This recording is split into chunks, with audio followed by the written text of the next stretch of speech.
تخيلوا طعمة شاورما مع رز، ايش ممكن تطلع؟ بدي اعمل لكم مقلوبة شاورما بالدجاج مع رز مندي، رز بسمتي حبة طويلة.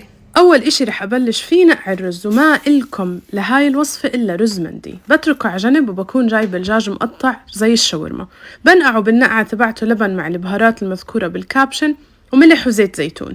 بمقلاي بنزل زيت مع بصل ليتدبل كتير منيح، بعدين بضيف عليه خليط الدجاج وبسويه لحد ما يستوي ويعطيني هذا اللون الخرافي. وهلأ بطنجرة مي مغلية مع البهارات المذكورة وملح، وبنزل عليه الرز ليتفلفل ويكون جاهز. بما انها صارت جاهزة بتقدروا تسكبوها بالطريقة اللي بدكم اياها، بس انا رح اعملها بالقالب المتحرك القاعدة. لو بس توصلكم الريحة، شوفوا لي الرز كيف مفلفل حبة بحبتها. بطبقها بالطريقة اللي بدكم اياها وبقلبها زي المقلوبة، بتحطوا عليها بالآخر صوص طحينية أو صوص لبن عادي مع لوز وشوية بقدونس، وبتكون وصفتنا جاهزة، مقلوبة الشاورما.